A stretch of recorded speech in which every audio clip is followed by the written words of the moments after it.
episode 10 of Matt Time Podcast. I'm Nick, joined by Brad, Brock, and the return of Zach Campbell, back alive in the flesh. Back again. Sorry I missed last time, guys. Missed you all. We are here to preview UFC 246, the return of Conor McGregor after about a 16-month layoff, I believe. He is going to be fighting Donald Cerrone in a fight that I think was meant to happen. I really think this is something, whether they're at the end of their careers, whatever it may be, I think this fight was something that should happen. It's a good time for both guys. Yeah. So we will get to that fight later. I want to start with a couple fights on the prelims. A fight right before the feature prelim is a fight that me and Brad like a lot. Andre Feely is going to be fighting a really nice prospect, Sodiq Yusuff, that I am a really big fan of. I think this is one of the top prospects in the UFC. On our last podcast, we ended it with prospects that we think will make a big move in 2020. I forgot to bring him up. He is definitely one of my favorites. His killer instinct, and I think this is a perfect matchup in Andre Feely because Andre always comes to fight. Mm-hmm. Brad, initially, what would you say? What's your prediction for this fight, and how do you see it going down? I really like this fight because not only do we see Yusuff getting a real challenge in the UFC, a real name in the UFC, we see Feely, who's finally coming into his own in his game. Feely's really finally rounded himself out. Other than a close split decision loss, I believe it was to Michael Johnson. Yes, and I think he should have won that fight, to be honest. I do too. I'm a fan of both of those guys, but I watched that thinking that Michael Johnson definitely lost. And so, yeah, if it wasn't for that close split decision loss, he'd be on a 5-fight win streak. He hasn't ever looked better. And I remember watching Feely when he was coming up with Team Alpha Male. And he was kind of, a guy you almost felt like might be there because he was at Alpha Male. And he's really rounded into his own. That being said, like Zach and I were talking about with Conor McGregor on the way here, Yusuff has the touch of death. He's got those hands that if he lands the one clean shot, you might wake up not remembering you got to fight. Yeah, and he always seems to, like, I was watching his fight with Gabriel Benitez, who's another one of my favorite up-and-coming fighters. He impresses me with that fight along with other fights, how he stays very composed in the wild exchanges, because that was a wild exchange, but like you said, he found that one shot. Yes. It seems like he hits very hard for the weight class. I think that's 145. I believe it's 145, yeah. Or it could be 55. The thing with Andre Feely that really impresses me, it seems like you said, he's always hitting new levels because he will have, I think he'll hit slumps. And honestly, I mean, the guys he's lost to, there's no shame. He's lost to Michael Johnson, like I said, iffy decision. Calvin Kattar, you know Calvin how good he is. Kattar is very good. Kattar, is that how you say his name? Yeah. A very good up-and-coming, probably should be a contender at this point. Yair Rodriguez, Godofredo Castro, the guys he's lost to, top of the heap. So is he a victim of, just a tough schedule? Could be. Oh, he's always fought the toughest guys. That's what I've always liked about Feely. Anything from the peanut gallery over here at all? I mean, I was going to say that while Feely has been fighting the top of the food chain, this is like your classic, journeyman versus like the up-and-comer. And, can this up-and-comer make a name for himself on this guy's record? I think Feely might be right at that crossroad. If Feely can win, he can stay on the path to maybe regain it. He's not even 30. He's got plenty of time, This is a jump up in competition. For Yusuff, for sure. If Yusuff can shine through this skyrockets him as well. Yeah, which is kind of how I see it going. Yeah, I wouldn't disagree. I think Yusuff's got pretty decent wrestling, and he's very explosive. Brock, he's got enough to keep him in there to land that right hand. Yeah.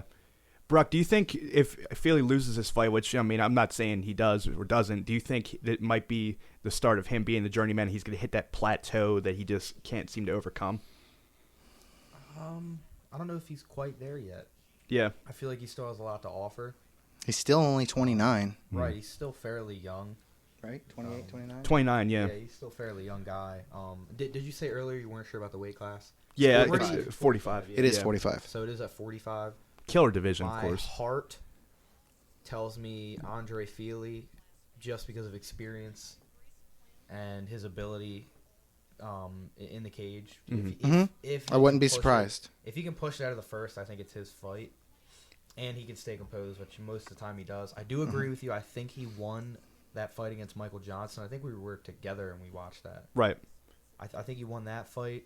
I also believe, like, my brain tells me Youssef is going to come out there and drop him dead. But my heart tells me, Andre's going to be able to get it done.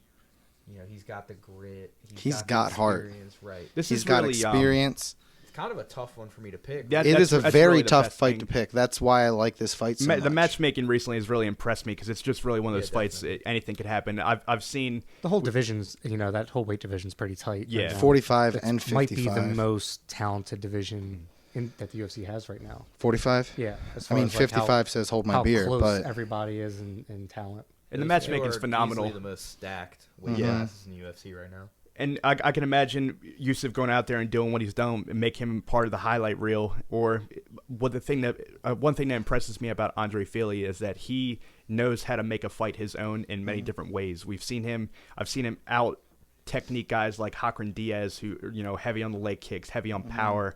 But I've also seen him take it to guys like Gabriel Benitez, where he can be that guy swinging heavy in the pocket. He's very versatile. He can fight many different ways. Obviously, he's with alpha male, so he could probably wrestle his ass off. I know Youssef he can probably wrestle has- his ass off. So ultimately, if I had to make a prediction, I do think that Youssef is going to continue his knockout streak.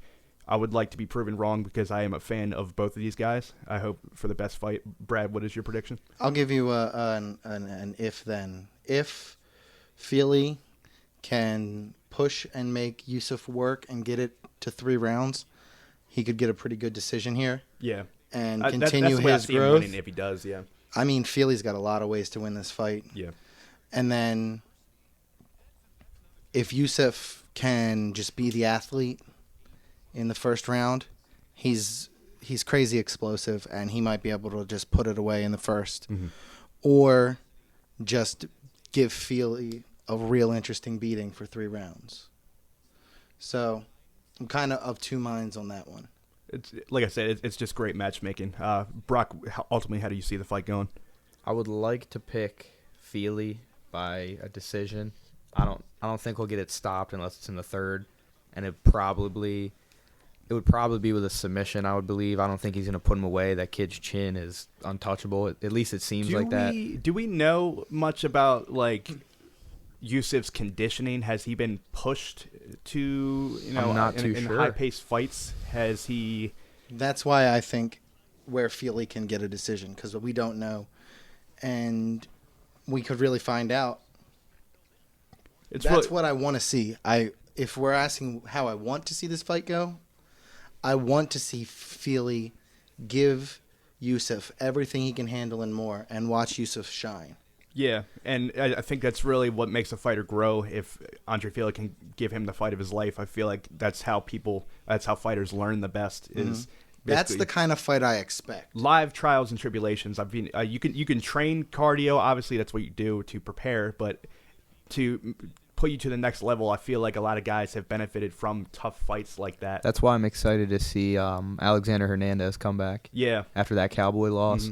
I do like the guy. I think he was just trying to make a name he had for one himself. fight more recent than that against Francisco Trinaldo, I think it was. Did he? And a lot of people thought it was like highway robbery. Hernandez got the decision, but Did he?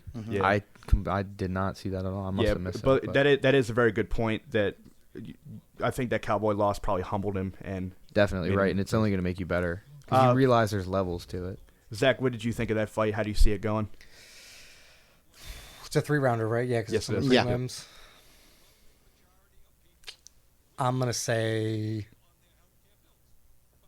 first round TKO. Yeah, Yeah. Yeah, I'm gonna throw a long shot in there. I mean, it's not that long of a shot, but Youssef, I'm assuming, correct? yeah, Youssef first round TKO. That's what he does. Yeah. what he That's what does. he's good Not at. bad. Next, we've Very got explosive. Macy Barber and Roxanne the Happy Warrior Matafari. one of my favorite female prospects, Macy Barber. She's only 21 years old, and it seems like she's not just on an upward slope. It's like a steep upward slope because I think she's training with all the right people to make her better.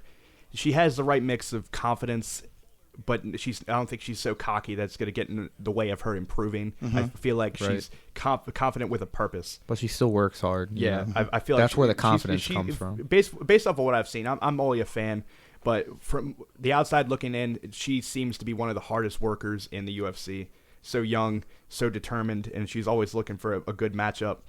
Obviously, she's been calling for the Paige Van Zandt fight for probably like 6 months now. Right. saying Paige was saying that she was sliding in her husband's DMs to try to get the fight with her. Right. Wow, shots fired. Yeah, it definitely became a soap opera thing, if had to be honest. But I still think she is one of the best prospects in the 125 division. She was fighting at 115 for quite some time, but I feel like the weight cut was too much for her. Right. I like her moved at 25. up. Yeah. I mean, most of the time when a fighter moves up a weight class, I'm more in favor of it, unless they're severely undersized, which she's not. No, unless it's like an and Aldo she's very situation where young. it's like a diet type deal. So yeah, I'm still a little sketched out about Aldo at 35.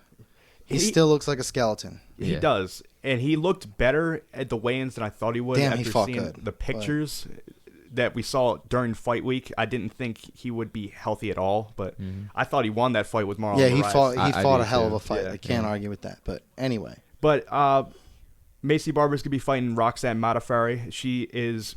It's hard not to like Roxanne. You know what I mean? Roxanne you have- Modafferi deserves All the a respect. ton of respect. She has literally been fighting as a professional since 2003. It's hard to not be a fan. One of the OGs. She's amazing. But like before, She's just a pioneer of MMA, period. Yes. Not just women's MMA. MMA, period. You've been fighting since 2003. Don't give me that look, Zach. I mean, this is my face. So I was introduced to Roxanne Modafferi on the 18th season of The Ultimate Fighter. That was the season that Ronda Rousey was coaching against Misha Tate, and you know she just has Casual. the personality that you cannot dislike. You know what I mean? It's Oh, she's awesome. and I feel like she has grown quite a following. She at this stage of her career, I'm looking to see how old she is. She's about 37. 37, yeah. 37. Wow. Yeah, she's up there. She's game as anyone. I think she's a brown belt in judo and jiu-jitsu. Yeah. She's a great fighter. All that said, I think this is call it the John Jones effect, when the prospect is coming up and you just put whatever names you can in front of them and just kind of Tear him down. leaps over those speed bumps like they're nothing. This Yeah. is basically. I think this is a they good- did this with Paige Van Zandt a few years ago when she was coming up. She would beat somebody, and then her next fight would be a little questionable. This is even a step up? This is no disrespect to Roxanne Modafferi, but is this really a step up for Macy Barber when the odds of this fight? I think she's like 16-1. It's crazy right now. Mm-hmm. And Those are ridiculous odds, and they're based on Macy's hype that she's got going behind her. I'm not saying I don't pick Macy to win. I think Roxy can give any woman on this planet a fight. Yeah, she's tough, but to me that just means she's going to get battered for 3 rounds as opposed to getting put away. Yeah, she's tough, and she's got a lot of heart, and that either makes for a good fight or an interesting beating. Yeah, I was going to say a long ass whooping. Yeah. Brock, obviously we've seen Roxanne's jiu-jitsu. It has definitely upset some fighters. Like she beat Valentina Shevchenko's sister, Antonina, before. Right. And that was actually 2 fights ago, and people were very surprised by that. Mm-hmm. Do you think we could see something like that with this fight? It was off her back, right? Well, she won a You remember the decision. She won a decision, but obviously it was with her jiu-jitsu that Right, she right. won that decision. Mm-hmm. But Macy Barber is impressing me with her improving takedown defense. I feel like that's the way to beat her. Well, she has is- pretty decent grappling too, right? I think she's been working with like Ben She's been working Askren with and- grappling, but she's like a She likes to purple throw belt? down. Right, yeah, but she likes to throw hands. Yeah. But I wouldn't say I'm impressed with her grappling, but I think it's decent for where she's at, especially how young she is. Mm-hmm. The issue with Roxanne that I come into is like, she's been in the game so long. Is she at the end of her career? Is this one of her last fights? You would think so. You know what I mean? Like, And you come just- up against you a have monster. to You know try- how you long have to people have think been so. asking that question about Right, Roxanne, though. but so as your age gets up, it's she's getting to the age where it's probably close. It's Right. definitely closer than it is far. You're not going to have the Playing on the stamina back or nine. strength necessarily. Your chin might not be there as well. But like you're saying, she's still extremely dangerous from Mhm. most positions. Striking wise, I think Macy's got the advantage. Mhm. She's got sharper technique. I feel like she stronger, obviously, or at least in my opinion. I would think so. It's funny faster, in my with opinion. She feels like a John Jones in that division. She really does definitely. feel just like bigger. She's got the it factor, And she's got that- yeah. that touch of destiny. That's why nobody wants to fight her. What's funny with obviously with the lighter women, you don't see a lot of like one punch knockouts too often. Right. I mean, here and there you'll see more it, and more every day yeah, I forget the one I as saw skills increase. the other day. Like a woman did get knocked out cold, and it was a 25er, I think. Yeah, but yeah. with Macy Barber's power, we haven't seen anybody get knocked out cold by Macy Barber, but it seems like when she hits you, it's like you're getting sapped of your energy. She does damage with her shots. and it Take a little bit of your soul with them. exactly. It'll And- surprise you, yeah. I think that's what throws obviously people off. with her, she's just volume. As soon as she gets that one shot, she's gonna hit you with 5 more. She's a shark. As soon as she smells blood, it all comes out. She's, I think it's she's pretty on, clear cut. what's Macy's the- a huge favorite for a reason. Yeah. Right. All right, real quick, Nick. Who do you got? I think that Real quick, Nick. Real quick, I'm gonna say Macy Barber with the first round TKO. Brock? I'm gonna give Macy Barber second round TKO. Zach? I'm on the bandwagon. Yeah, I'm on a second round TKO. I was just wondering to see if Zach and Brock were going to pick the same round. Right. Well, the reason I say second round versus first round, Nick, the only Roxy reason I is give her all that. heart. Well, yeah, you can't kill her. Like you're gonna have to take a baseball bat out, right? And Macy might be able to kill her. right. That's the thing. I don't Like know. just because nobody else has before doesn't mean that Right. she can't. Exactly. Yeah, it doesn't I mean feel you like she's gonna can't. put But her in a spot where she has no choice but to be killed. Like she's not gonna be able to take her down, and but you'll get in that limbo spot where she's Right. tired from going for Right. these takedowns. well, and even then- if she does get hurt and ends up on her ass, I you was trying to got get us through pretty this one good quicker. grappling off your back. You know what I mean? Yeah, But we will move on. Macy. The next fight is one of my favorite fighters. to the main card here. Yes, the first fight of the main card. One of my favorite fighters ever in the UFC. Returned to lightweight for Anthony Showtime Pettis. You know, a brief stint at welterweight where he knocked out Stephen Wonderboy Thompson, and obviously remember the fight against Nate Diaz that set up the BMF title fight.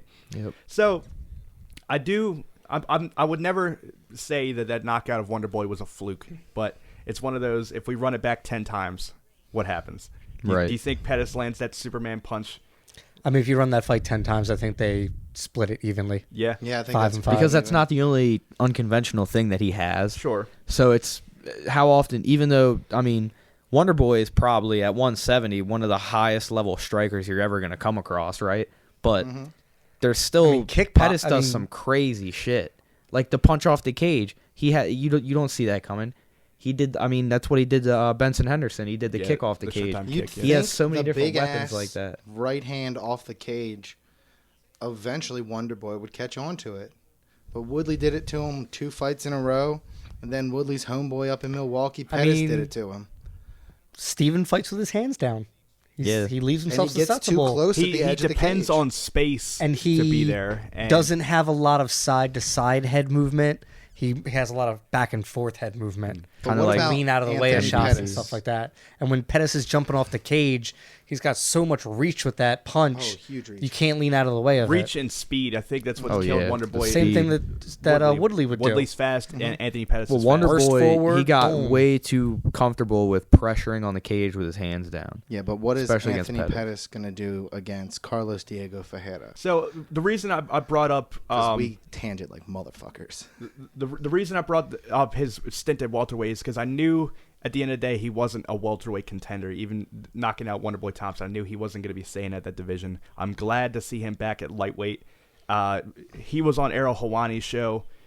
We'll get on to the other subject of USADA in a minute that he also brought up on Errol's show, but he brought up how he enjoyed that break from 155 for about 12 months, I think it's Not been. having to cut weight. Not having to Yeah. cut weight. He says his body feels like it's been reset, and he feels fresh going into this weight cut, and weight's coming off pretty easy this time. Your wrestlers have an off season.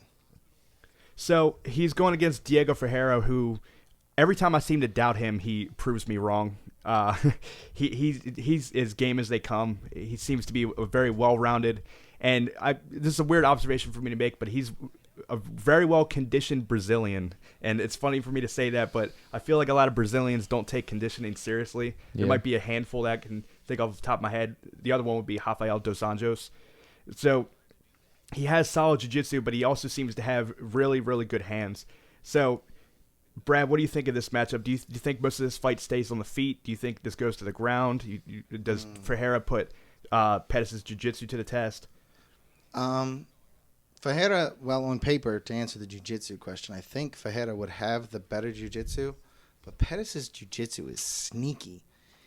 He almost has jiu-jitsu the way he strikes. It's sneaky. He's a legit and black belt too, right? I mean, well, I don't know if he's a black belt, but It's he's like probably pretty close. the He's same thing. very good at jiu-jitsu, but the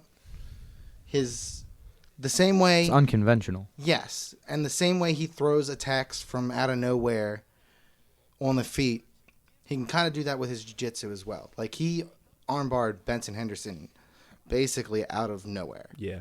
And that was really impressive. And you're at the same saying time, you're saying Ferreira probably outmatches him on paper with jiu-jitsu. I would say that was probably the same thing for Michael Chiesa, and he Yeah. submitted Michael Chiesa with a triangle choke. So yeah. do you think that's the game plan for Ferreira? Do you think he tries to take Pettis down? Do you think he tries to play it on the feet some?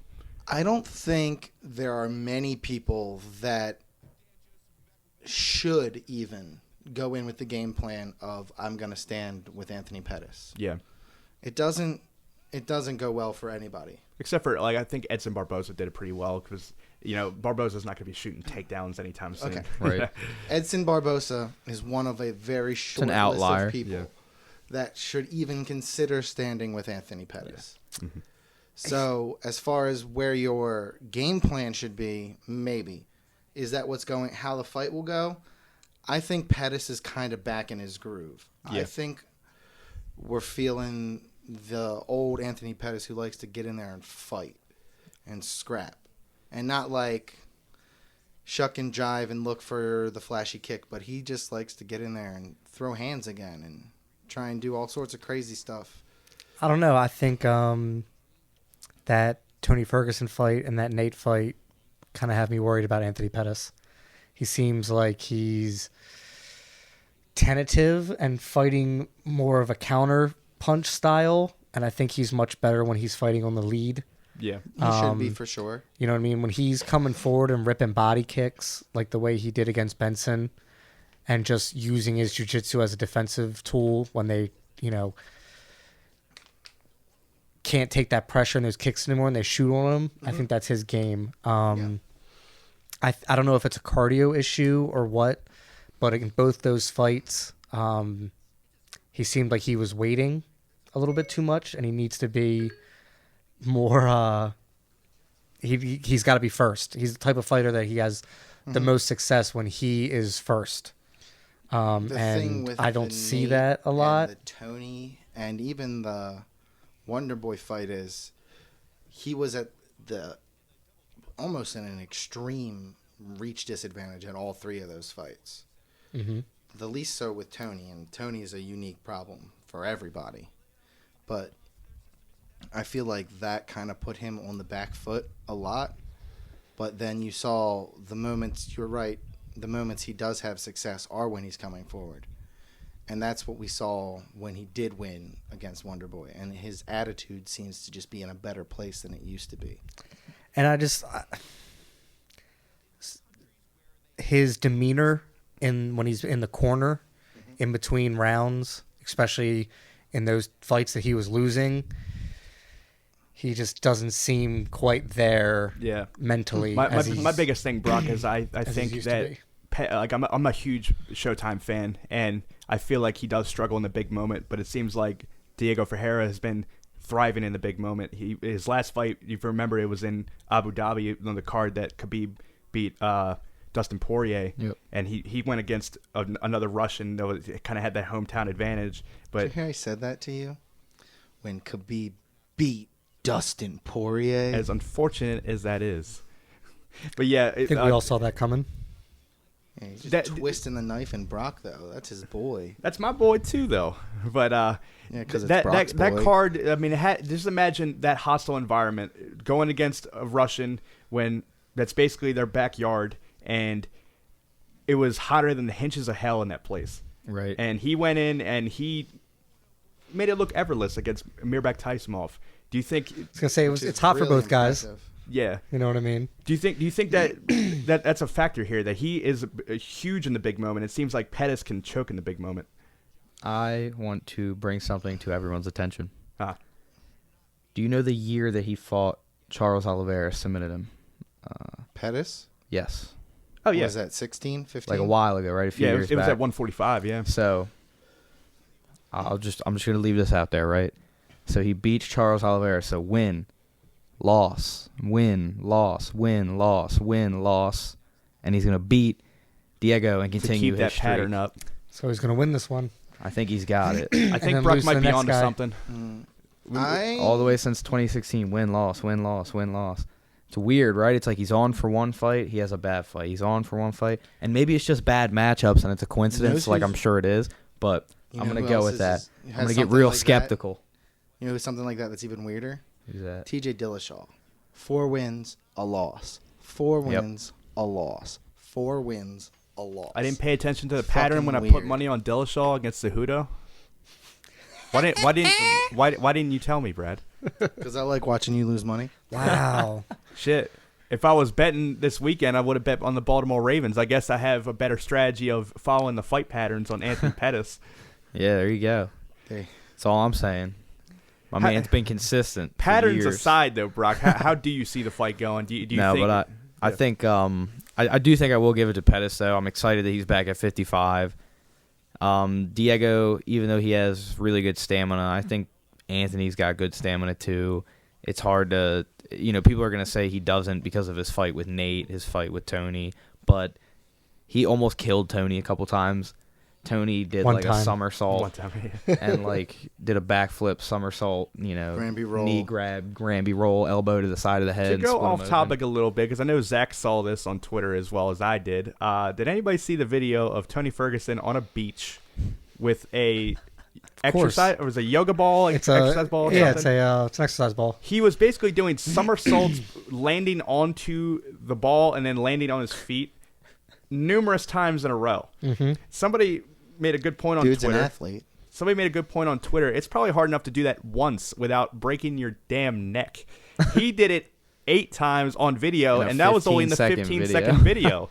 That video probably kept rolling. Tony Ferguson never gets hurt doing things you shouldn't do, but does get hurt doing things that normal people do. Like walking on like cables. walking around Wasn't cables. he had knee surgery Hey, and then he was cables are supposed to but be yet taped he down on set. can.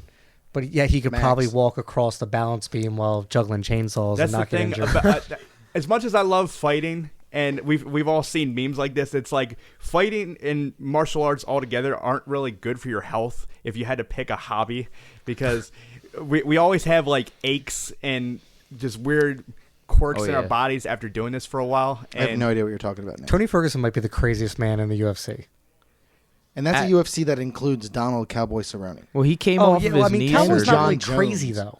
Cowboy cave dives. Sure, in but pitch black he's an darkness. adrenaline junkie and whatnot. Well, he but I flies mean that planes Tony upside Ferguson down has over something mountains. different going on in his brain.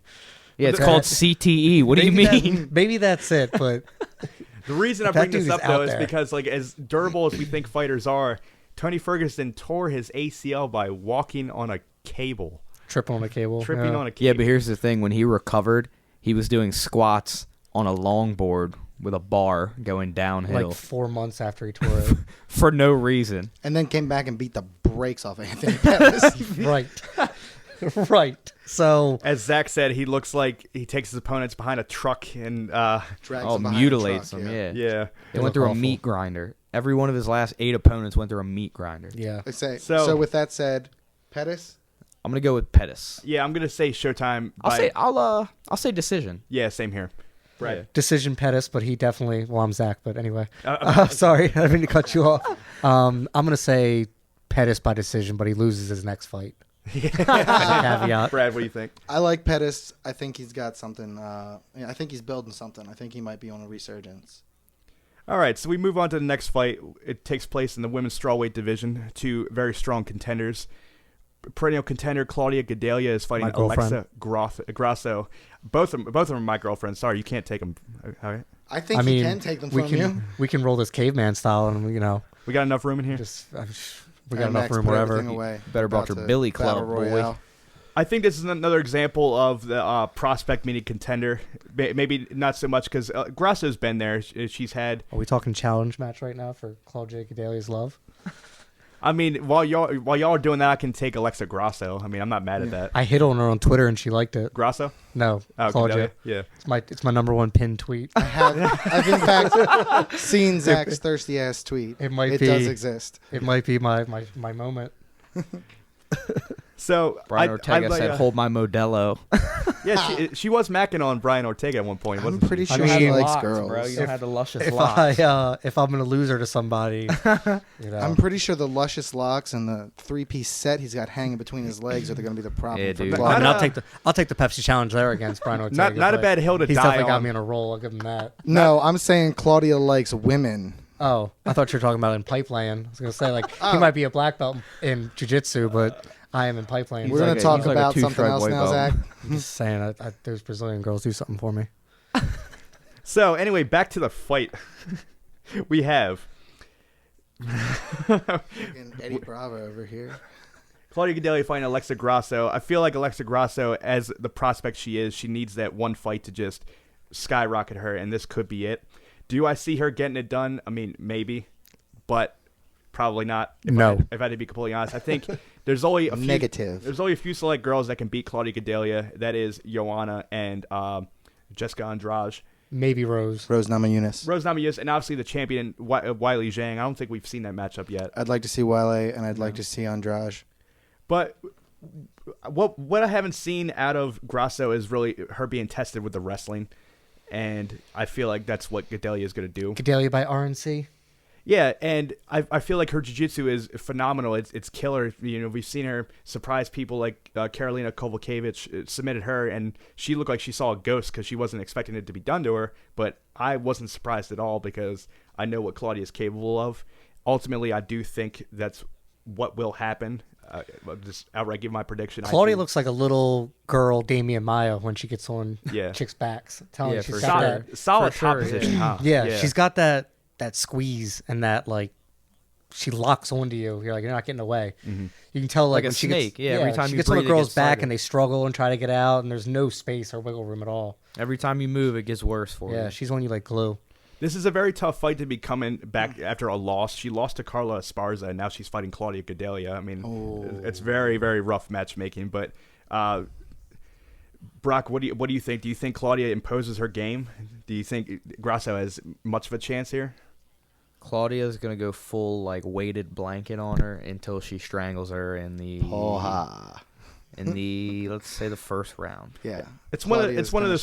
strangle her. It's one of those things where does Grasso have that kind of power that can make her, lose herself in there? Which I Negative. don't think she does. That's Right. what she needs in order to not have Gadelha impose her game. But ultimately, Zach, you do think that Gadelha is going to win. Do you think she gets her out of there within 15 minutes?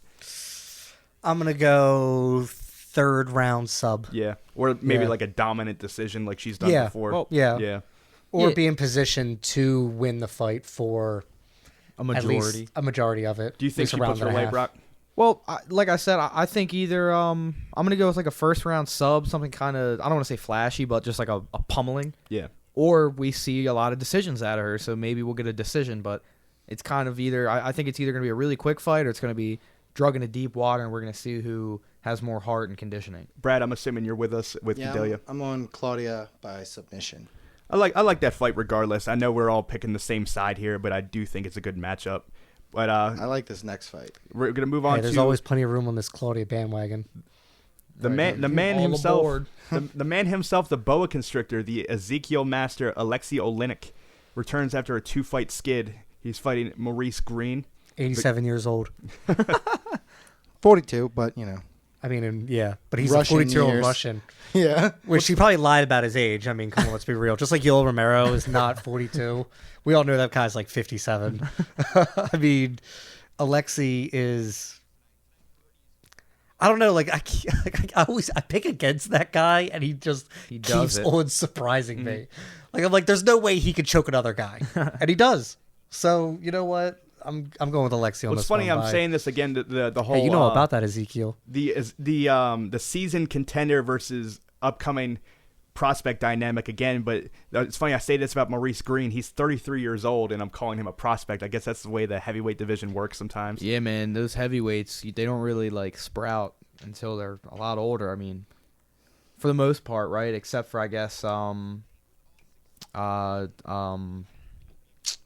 he fought Stipe, knocked off Overeem's head. Why can't I think of his name? Ngannou. Yeah, Francis.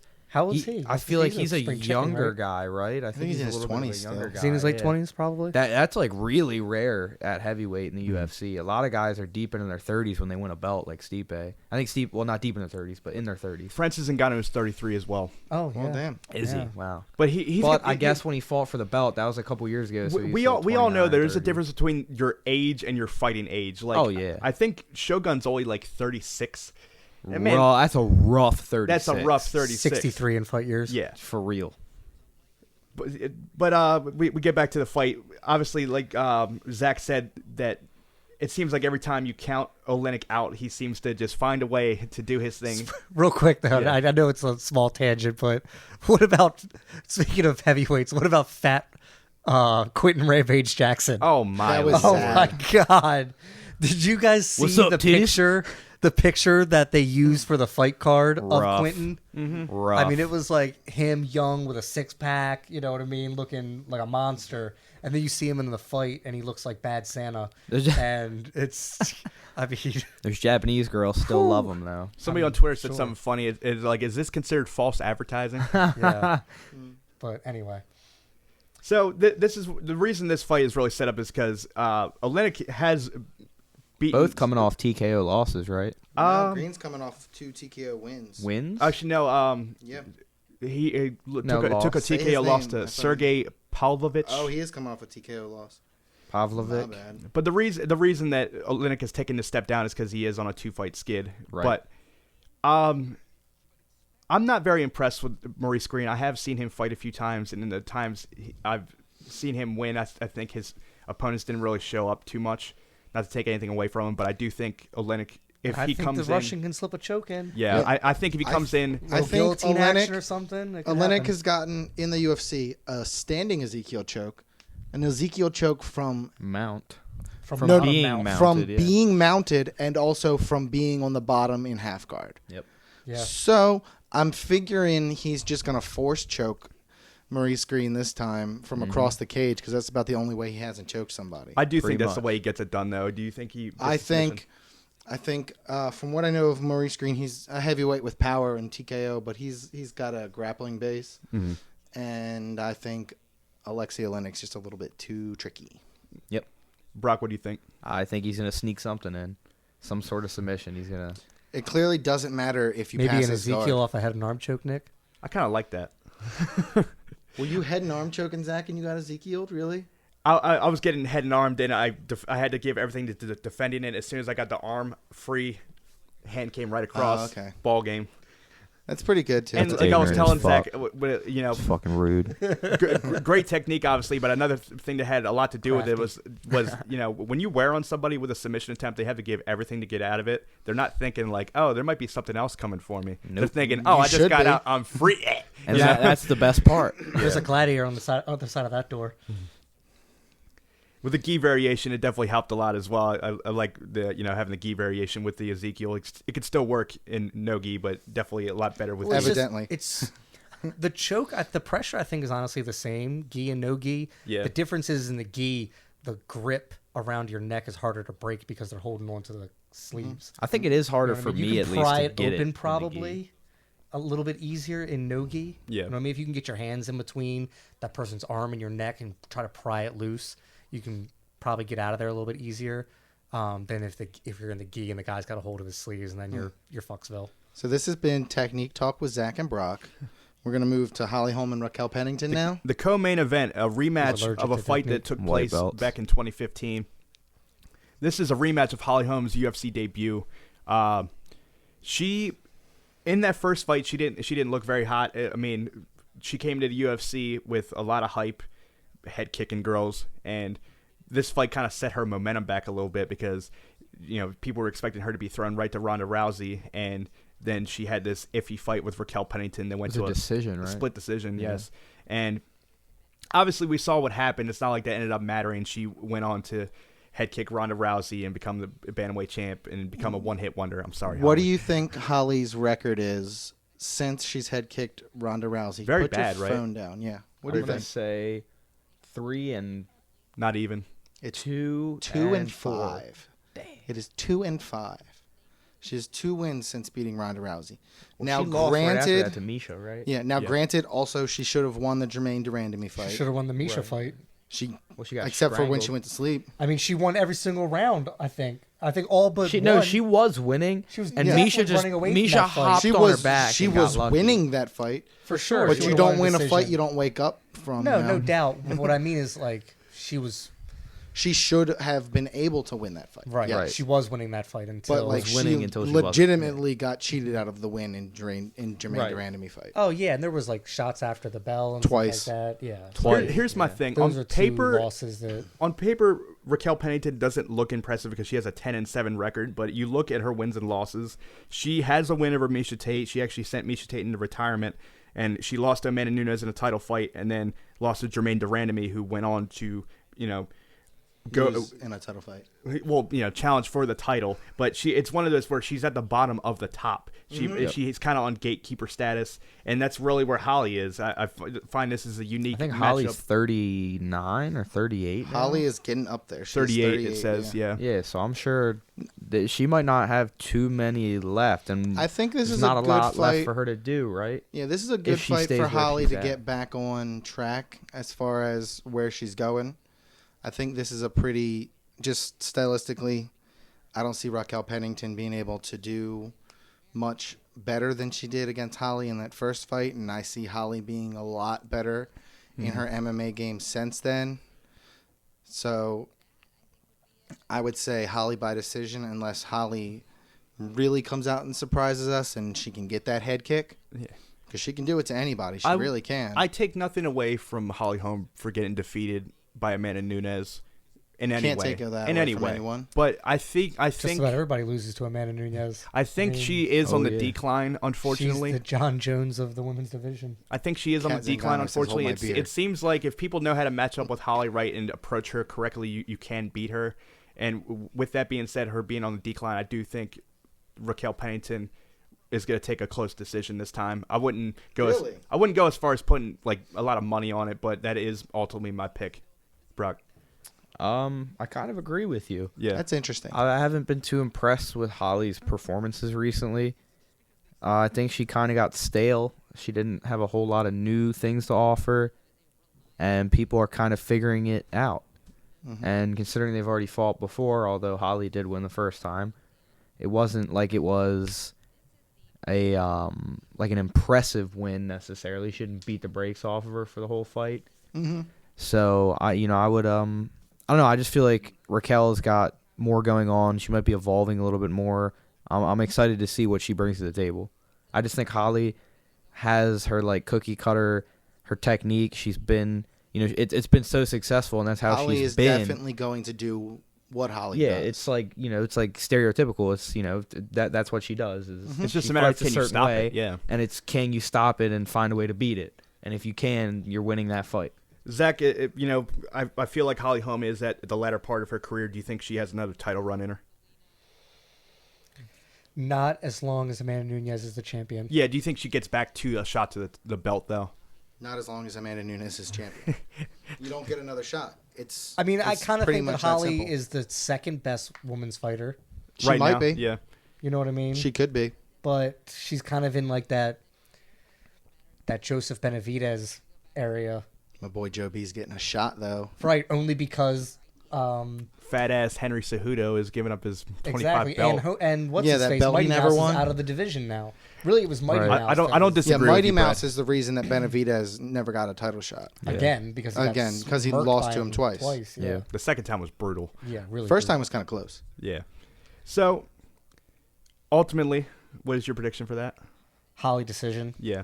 maybe head kick, like third round. But That's what I'm saying but right there. I'm gonna go So decision. we're split 2-2. That's interesting. I do like that though. But Main event time. we will move on to the main event. The reason we're all here, the return of the notorious Conor McGregor. Yep. it's interesting. I think he's one of the few mainstream fighters left where when he's about to fight, that's when you see it on ESPN. All the casuals come out. For all the Conor casuals McGregor. come out. Everybody Indeed. talks about it. Yeah. All the uneducated people that say you should never tap out to a choke show up at Buffalo Wild Wings, and it's very entertaining but very disappointing at the same time. But like I said That earlier, was Nick trying to say, "Meet me outside." backstory on that is obviously the last time Conor McGregor fought was against Khabib, and he wasn't in a rear naked choke. He was in a jaw lock. First of all, Right, if he he was more wouldn't of a have tapped, neck he'd be crank. drinking through a straw for a few months. I mean, Yep. if he didn't tap, then Jaw broken. jaw broke and then or dislocated and then choked out. Yeah. I Right. mean, one tends to always follow the other. Well, we're in the middle of a Buffalo Wild Wings, and a lot of people wanted Khabib to win. A guy next to us after the fight's over goes, "Man, my coach told me never to tap to a choke," and me and Brock just go, Bow Oh, right right. at each other. You don't have a coach. I was at the Ravens game, on Saturday, and I'm sorry. First off, I know, and I was in. It was towards the end of the game, and I was in a salty ass mood. And I'm standing in line for the bathroom, and this dude behind me is like talking to his friend. He's like, "I'd kick everybody in this line's ass," and I'm standing right in front of him. And I turned around, and I was like, "I really doubt that." And he looks at me, and he's like this younger college kid, and he's like, "All right, maybe not this guy in front of me." I was thinking to myself and then immediately I'm like, That's the Ravens losing talking right now. Zach, calm down. That's not my normal behavior. I can tell I was on edge because of that. he's not even wearing a Titans jersey, and you're like, I hate everything He about wasn't wearing you. a Titans jersey, but I was just so angry. So But in the end, we've got Conor McGregor, and we've got, not to be counted out or undersold, Donald Cowboy Cerrone, the owner of the most UFC wins and UFC finishes. You would have to argue that, and obviously this never works out, but MMA math, right? Out of both of those guys, who has the ability to finish the fight in the most different ways? That's what I was saying on the way here.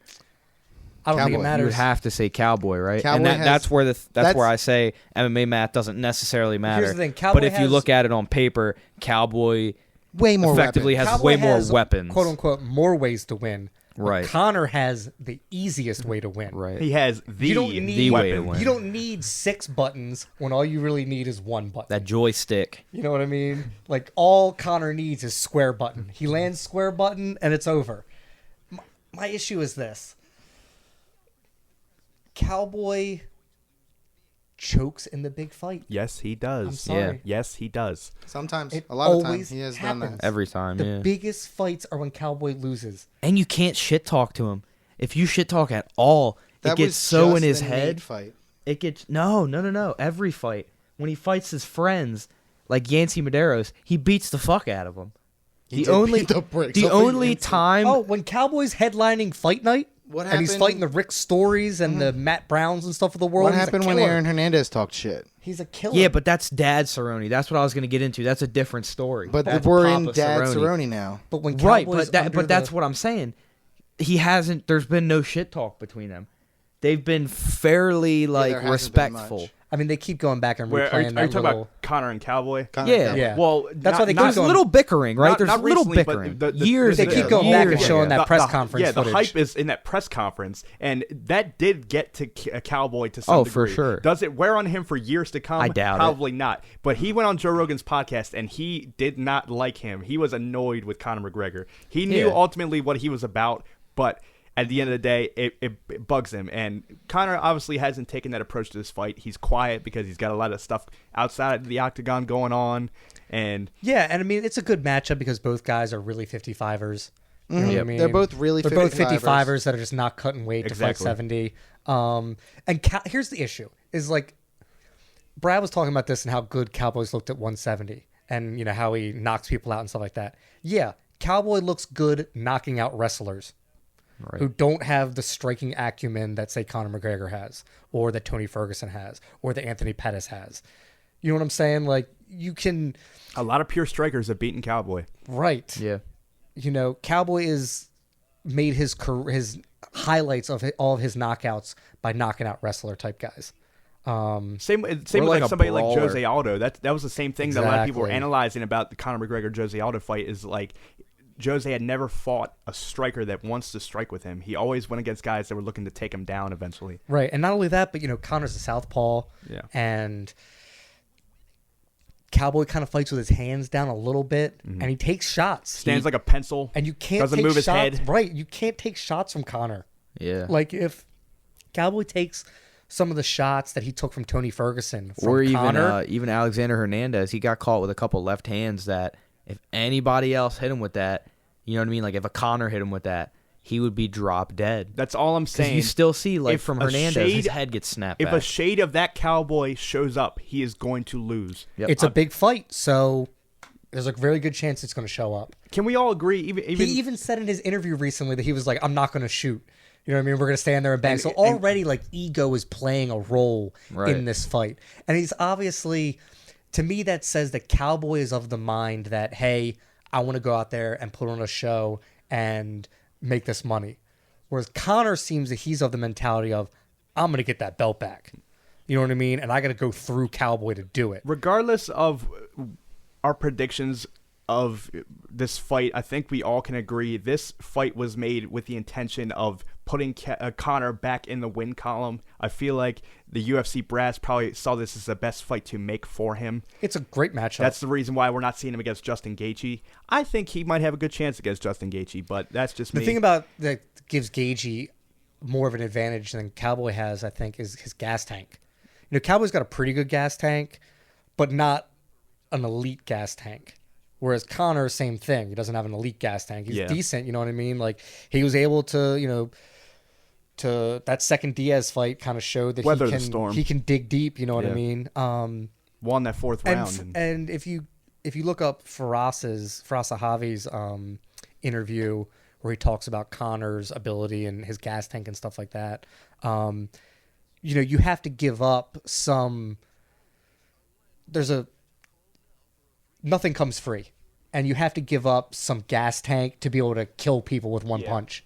You know what I mean? Like, which one do you want to do? Do you want to be able to kill people with one punch but not have the great gas tank, or do you want to have the great gas tank and not be able to No kill such thing people as a with one perfect shot? fighter. It's a Right. lot of guys that have. You know what I mean? It's a lot of the fast twitch muscle fiber guys that you see that might not have the best cardio. Then occasionally you get But like they're- Kamaru Usman, right, who's where they're kinda got just both. so good. Where it's just like, I can go 5 rounds and I Right, can yeah. kill you with. But the average, like I guess the standard is if you're a guy that's very fast twitch muscle fiber, you might have decent cardio, you might have even good cardio, but it's not going to be world class.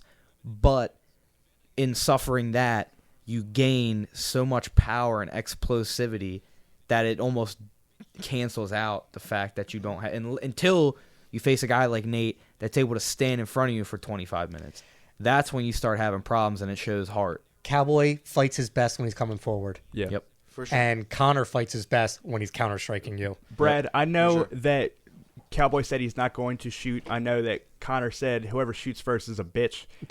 Do you So see, ridiculous. Do you think there will be any takedown attempts in this fight? Put that aside. There will 100% be takedown attempts in this fight. Ooh, I don't know. There will definitely be takedown attempts. I in wouldn't this say fight. 100%. I could see. There's already people trying to put betting odds on if What, a prop Cerrone's gonna if Cerrone's gonna take a shot or not. They're like, what's the odds on that? Do You'd you be guys, surprised if he gets hurt, he might shoot. do you Just guys- like Conor for shot sure. on Nate when he got hurt. Yeah, he did. Oh, you're a wrestler now, huh? I mean, when you take damage, throw everything out the window as far as I'm game saying. plans. Survival. Do you really. guys Survival think mode. that Cowboy has underrated wrestling? I've heard this. It's numerous times. extremely underrated. I don't think it is. I don't- I think he just doesn't have good wrestling, if I had to be honest. Well- I feel like all of his groundwork is done from his guard. I've seen him take guys down like Alex Oliveira. I've seen him shoot from time to time, but honestly, his double legs don't impress me. I mean, what do you guys think? I mean, I think Well, I Cowboy's think it's got. better I think than I've yours. seen better I double think legs on a Cowboy's 2-year-old. got- We raced to that one. Both of you gave me that eye. Like I think Cowboy's got decent wrestling. You know what I mean? I know bad double legs. But I That's why I'm think saying. Conor's takedown defense is underrated. Connor's what I mean? I think So I think it's kind of a wash. I don't think. I don't see Cowboy like holding Conor down I don't think unless it's his- late and he's real tired, which is possible. Yeah. if Connor goes into Cowboy's guard, I don't think Cowboy's going to do nothing, but I think he. You don't think Conor's going to He's stand not up? going to be able to do I don't what he think did to If Mike he's in Conor- Perry. Cowboys guard. I think not unless if he stands up, he's pulling out of a submission. I think if they're grappling, Conor's on the bottom.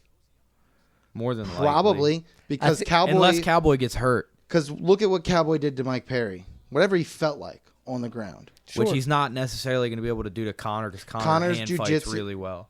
Conor hand fights really well, and Connor's like a brown belt, purple belt, Brown belt. I brown think. belt. See, I remember that Mike Perry fight. I mean, Mike Perry seemed to take him down pretty easily into side control. Do you think Cowboy could like let him do it? He smiled Yeah. the whole time. Cowboy he had a smile laughed ear at him to ear. when he tried to take him down and said, "Okay, child, let's Yeah. go." He had a big old smile on his face the second Mike grabbed him and started trying to And trip I him. think, no offense to Mike Perry, he's a great fighter, but he's a very novice grappler because I feel like he got caught in an armbar that none of us would be caught in because I feel like because it was I don't know. It If was Cowboy in his punched me in the face, face a yeah. couple dozen times and then tried to armbar me, so I don't care how sloppy it was. it was the biggest can opener I've ever seen in my Donald. life. Like he left his arm out there like, hey, Right. here, Here you you want go. to take this? pretty much. And he Perry can't bend his arms that far. well, he didn't throw like, it up what do you want him slow. to do? I don't want to say he threw the armbar up slow, but it's definitely not the fastest one I've ever seen. Cowboy and he was just fell right into it. disrespecting Mike Perry when he was grappling with him on the ground. oh right yeah, there. he was He toying was- with him. He was Uncle And this, Zacking this, him. this is good. Thanks. This kind of goes back to where I think Cowboy's mindset is, and why I think that his mindset is putting him at a disadvantage. You know, he's going in there and he wants to put on a show, and grappling and winning the fight via submission is not that.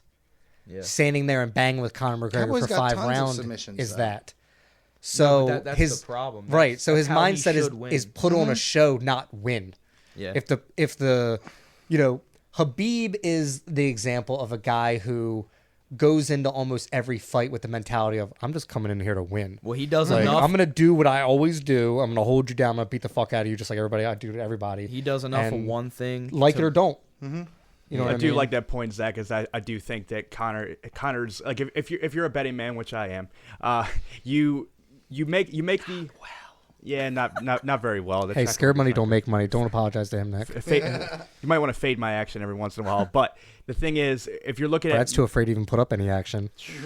if you look at mentalities, poor. which one do you prefer? Fair. Do you prefer the guy who's, like you said, focused on winning, get the win, get the belt back, or do you focus on the guy like Cowboy who's had the title shot, who clearly doesn't care To about me, it kind of titles? seems like it's a party for Cowboy. Yeah, it Let is me a ask party. you this You know what I though: mean? we've seen We're all here to have a Cowboy, good He's about time. to make the money. but we've seen Cowboy where he's taking it seriously and he's going for the title. He's had a couple title That's runs, Dad Cerrone, boy. and then we've seen Cowboy when he's just going in there to have You fun. say that, but he's Which never Cowboy is more performed in the fun? big show. I love Cowboy to death. I love that guy. But if you look up all his big fights, the ones that it's like you win this one and you are in the game, you are in the championship fight. Do you not remember the title shot?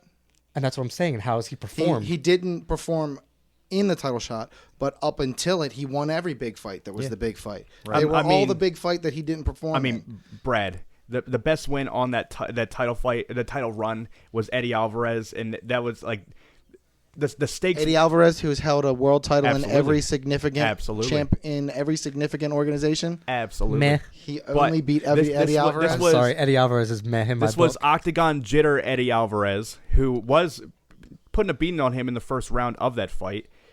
I do give him all the props in the world for that win, but that win, along with Benson Henderson, are the most impressive wins on Cowboys' entire MMA resume. Point blank, period. I think he has a good seasoned resume where obviously he has the most wins and most finishes. He's beaten guys like Cowboy Oliveira, Patrick Cote, Rick Story, Matt Brown. All those guys are great. Are those title contenders? Absolutely not. Nope. The guys he's lost to, like Cote had a title shot. But they're not. when, But Brad? none of those When? guys. But regardless, even if he did, none of those guys Cote was a ever kickboxer can that occupy Cowboy head kicked. the title of world class champion. None Not of those at the guys time are, Cowboy was You know what I fighting mean? him. You look at the guys who he has lost to; those guys all He named have multiple the world acumen champions. of being a world class champion. Justin Gaethje, he Tony named Ferguson. multiple world champions on Cowboys hit list. There's been multiple world champions. Benson Henderson. Benson Henderson, yes. Eddie Alvarez. Yes. They are both multiple-time world champions. Sure. In In the UFC, they are Yes. both world champions. Yeah. They Yes. are, but they're both also last generation's fighter, especially Eddie Alvarez. I'm sorry. Then, Call me yes. an Eddie Alvarez hater if you want, but when I see a guy whose number one attribute and the number one thing that he's good at is toughness, you're not going to be a world-class champion Not because a good look. you get punched in the head way too much and you're not And lethal. This was before Eddie won the UFC title, too. Yes, yes, that it Cowboy yeah, beat him. and what's he most famous for before the UFC? Which fight? Bellator. Bellator, right, and the which Chandler fight? Chandler, And where what they happened beat in that the fight? fuck out of each other. Right. It was a Which fucking fight? war. Got It choked was out in a the first war. one. Yeah. Exactly. You got choked Awesome out in the first fights. one, and it was a crazy war in the second one.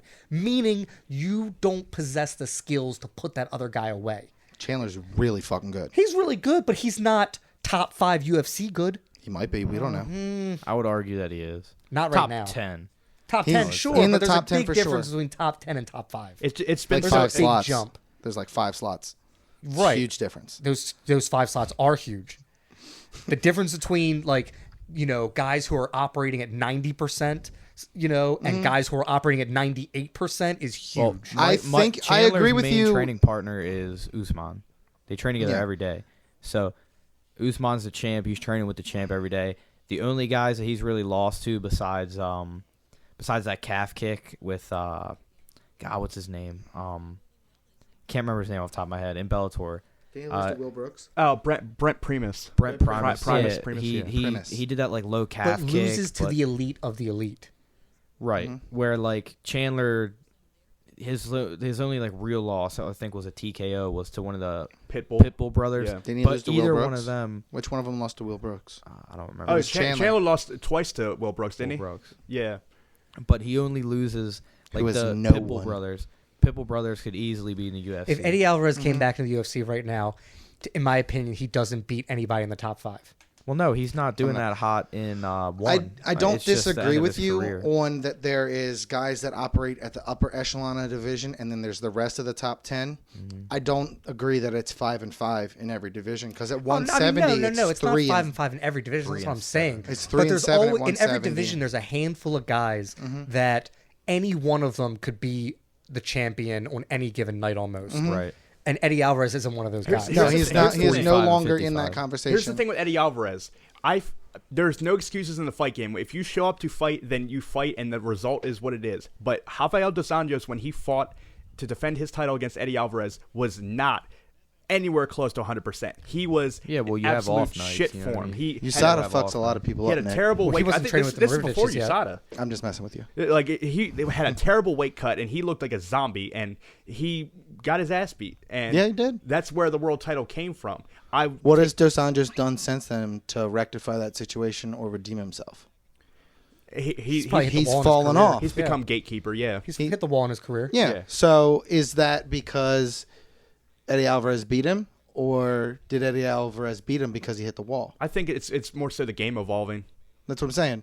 So, I mean, over here defending Eddie Alvarez like he's still like in the top 5. I'm just saying 'Cause what it where comes he down was. to- All when. I'm saying is, to get back around to what we were talking about, is the Eddie Alvarez victory that Cowboy has isn't quite as impressive as, say, the Connor's. Jose Aldo victory that Connor has. or Connor's, Or even the way Conor Alvarez. beat Alvarez. Right, or the way the way That's Connor what beat I was Alvarez. gonna get Like at. Connor made Alvarez look like he didn't even belong in there with him. Yes, he did. Well, he made him look like he's never boxed before. Or Right. This is what I wanted to get at, because if we just take that, Cowboy beat Alvarez, Conor beat Alvarez.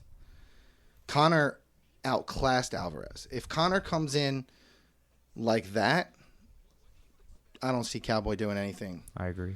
But we haven't seen Conor looking like that, and well publicized all sorts of problems. He was drinking apparently right before he fought Khabib, like he's John Jones or something. And I mean, I think, If Conor is really back and he really looks like the Conor of old, Right, like if he trained as hard as he Yeah. said he did, and he's as I focused think as he says he is. people's If. mentality about Connor is skewed right now because he's coming off of quote unquote 2 losses, but they're 2 losses to The best Floyd of all time. Mayweather.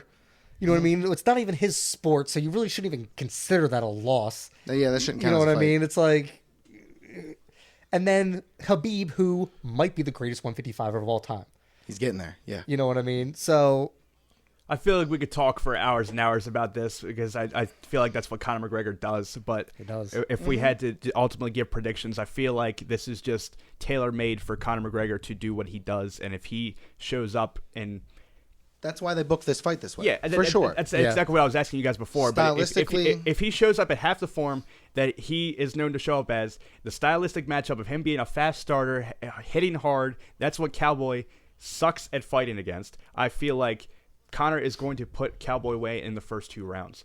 Brad, I know you might disagree with me, but what do you think? I don't necessarily disagree with you because if Conor comes back the way that we saw him before, I'd argue before the second Nate fight, because he went into the first Nate fight with everything, and then kind of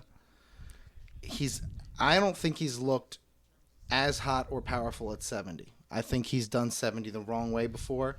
If he's doing it the right way and looks like Conor and he's healthy and he's fast and he has the power. Well, he only weighs like 162 or 163 right fine. now, so Yeah. he's not really going to be cutting any weight. No. And if he does, it might be like 2 or 3 pounds. Yeah. If anything. Like I'm saying, I guess if we're giving Conor the benefit of the doubt that he's back and it's not going to be the Conor we saw in the... I don't like the way Conor's looked at 170 necessarily. Yeah. Neither It have I. hasn't been inspiring the way his fights at 155 and 145 were. his only fights at 170 are against Nate Diaz. Yeah. Which is the worst matchup Yeah. for Conor McGregor. For everybody. Yeah, it's a terrible matchup. I'm not saying that that's not a great for Jorge point. Masvidal. Ultimately, what is your prediction there, Brad? I'm saying that As a grown man. if Conor really is back, he probably gets it done in the first or second. Yeah, If Conor looks the way he did against Khabib, Cowboy could take a 5-round decision. sure. Brock? I think you guys are like really accurate with that, but I just have a weird feeling that he's gonna get it in like the 4th. Yeah. For some reason, Yeah. that's like sticking around in my head. Like I feel like, he's had a little bit of a layoff. Even in the Khabib fight, I wouldn't necessarily say he started fast like he normally does.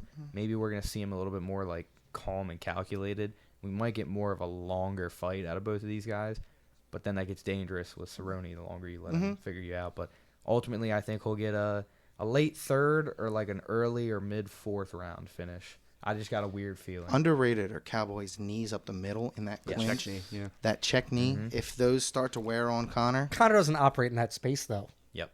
he doesn't does really for a let it minute. happen. Conor Depends on if hangs he's- out on the outside and then jumps in and snipes you with the But left hand. to wrap it when up, he's fast. Unless to he wrap it wants up, to Zach, dirty box. how do you see this fight going? Styles make fights. Yes. Conor's a fast starter. Cowboy's a slow starter.